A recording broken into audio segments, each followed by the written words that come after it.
Hey everybody, it's Eddie here, and in this video, I'm going to be sharing how I would invest $1,000 into the cryptocurrency space if I was brand new. I'm going to be sharing 3 different portfolio options with 3 different risk levels, so if that sounds interesting, definitely stick around. Now, about a month ago, I created a video called Top 5 Cryptocurrency to Invest in for Q4 of 2021. Amongst the 5 were Ethereum, Cardano, Chainlink, VeChain, and Polkadot. And then about 3 weeks ago, I created a video on 3 reasons why Polygon or Matic is my #1 cryptocurrency to invest in for 2021 going into 2022. So the question that I've received a lot after that was, Eddie, how much should I invest into these cryptocurrencies? Now, when you're brand new to the space, you don't want to be investing into too many different projects or different altcoins. Instead, you really want to condense it down to a few quality ones, right? So my goal of this video is to choose only 5 and give you perspective on how much risk you want to take investing into these 5. Plus, I'll be removing or adding a few extra altcoins. Also, if you're interested in learning more about the cryptocurrency space and how I'm navigating this market, when I buy, when I sell, and when I plan on taking profits, check out the Patreon group, link it down below. I post content on there every single day. We have an amazing team. We're continuously growing, and we would love to have you a part of the team. Now, here are the 3 options that I personally chose. Remember, this is not financial advice. This is not investment advice either. This is just my personal opinion on what I feel like is the best strategy going into 2022. Now, I'm not going to be really going over the fundamentals of each of these projects. More so, I'm going to be going over the psychological reasons of why I chose out these types of coins and the market strategy behind these options. Option number 1 is the conservative route. So this is where you're really kind of having exposure to the cryptocurrency space with very little risk. About 70% of your portfolio is made up of Bitcoin and Ethereum, and then 30% of your portfolio is exposed to Polkadot, Cardano, and VeChain. Now, the reason why this is a conservative approach is because when the market goes up, you're not going to experience the massive gains you would as if you were investing into like option 3. But you would also protect your portfolio to the downside in case there was a correction or a dip in the market. With almost half of your portfolio being Bitcoin, you're being really safe. 30% Ethereum also being very, very safe. These 2 cryptocurrencies will trend higher over time. We're talking long term. Now, Polkadot, Cardano, and VeChain, these are also quality altcoins that could potentially trend higher over time as well. So from a risk to reward standpoint, the risk level is very low in my opinion, and the reward on the upside is still rewarding over time. Now, for portfolio number 2, it is slightly riskier than number 1, but the return or the potential return is greater as well. We would do 40% Ethereum this time. So option number 1, we did 40% Bitcoin, but we're going to replace that with a blue chip altcoin like Ethereum instead of Bitcoin. Then we're going to have 20% Cardano, 20% Polkadot, 10% Matic, and 10% VeChain. Overall, if you feel like you missed out on the returns on Bitcoin, Ethereum is kind of the next best option for a lot of new investors. And overall, I do believe that Ethereum can provide much higher returns than Bitcoin in the short term. Now, at the time of making this video, Cardano or ADA has been pretty beat down, right? So in my opinion, it's a really good time to enter in. If Cardano were to go back to its previous all-time high, you're pretty much doubling your money, right? So that's why I would put 20% into Cardano, and I would also consider putting 20% into Polkadot.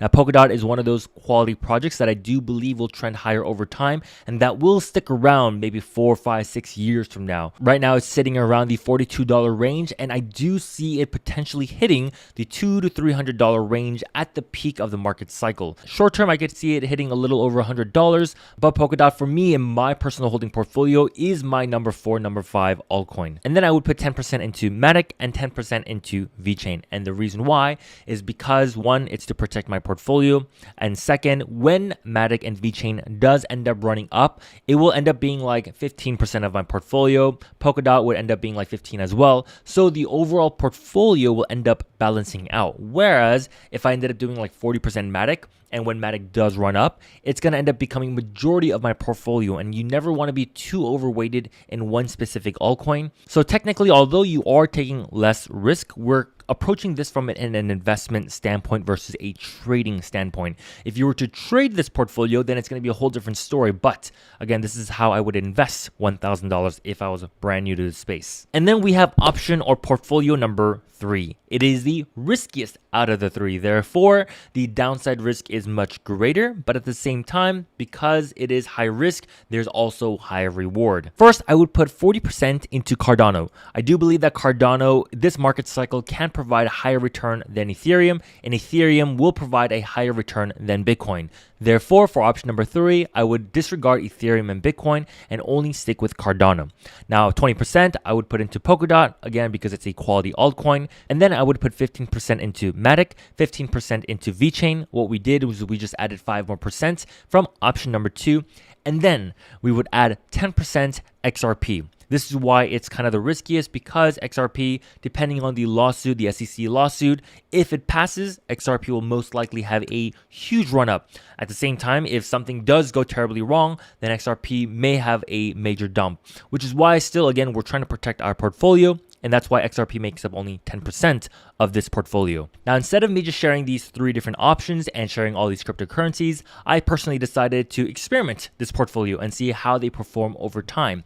I created this portfolio almost 3 days ago. They are all in the res just because we did have a dip in the market, but I think it's a great example to show the pullbacks on the risk levels as well. At the very bottom, we have option number 1, middle, option number 2, and at the very top, we have option number 3. Now, option number 3 is down the most out of the 3 because the risk level is the highest, but at the same time, the returns can be high as well. I do expect when the market does pick back up for this portfolio to outpace these 2, but for the time being, when the market is down, it will have a much larger pullback than the 2. Option number 2 is holding up better than option number 1. Why? Because Ethereum does provide higher returns than Bitcoin. Now we have option number 1. It is kind of the average of the 2 at the time of making this video. I do think that it's slightly more down just because Matic is not in this portfolio.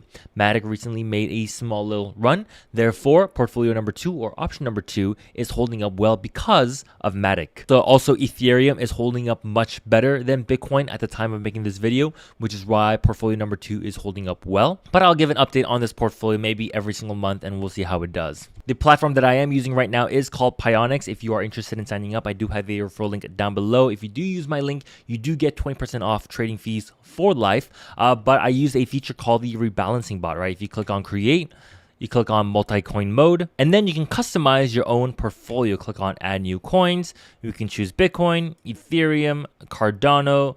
Let's also search up XRP, and we'll add in one more. We'll choose in a Matic.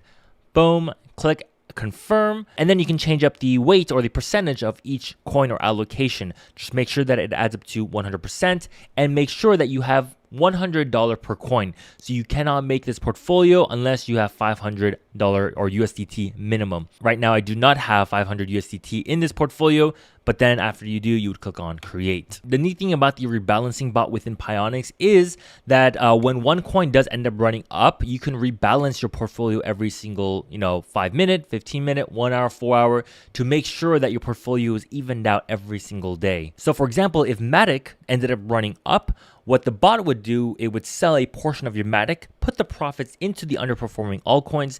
That way, when those underperforming altcoins do run up, you'll ride up more in profit than if you're just to hold. Another thing you can do is you can purchase cryptocurrency through an app like Crypto.com, and you can end up earning interest or rewards on your cryptocurrency. So if I click on the middle dot button, click on earn, my all-time earnings is about $4,600. Right now, I'm currently earning up to 12.5% on my Polkadot, 6.5% on my Bitcoin, 5.5% on my Ethereum, and 10% on my Polygon or Matic. Or you could also purchase your cryptocurrency and send it over to an app like Celsius where you can earn rewards through your cryptocurrency. I'll leave the Celsius and Crypto.com playlist link down below in case you do want to learn more. Now, there are a ton of different altcoins or cryptocurrencies you could invest into. So if you're like, I don't really like these options, I don't really care, then that's totally fine. That is totally up to you. Just at the current state of the market as of today or at the time of making this video, these are the cryptocurrencies that I would choose. I would personally avoid choosing cryptocurrencies that already have ran up. Rather, I would prefer to invest into underperforming coins because they will eventually have their time and they will run up. And again, this video is really for those that are brand new to the crypto space. How should I invest $1,000? And this is how I would personally do it. Maybe a month from now or 2 months from now, you might get a lot more familiar with the space. Then you can branch out and explore different coins and you don't have to stick with these options. Well, I hope you guys enjoyed that video. If you did, please give it a big thumbs up. If you have any questions or comments, leave it down below. Consider checking out the Patreon girl, link down below. But other than that, I'll see you guys in the next video. Over, good night, good morning, adios.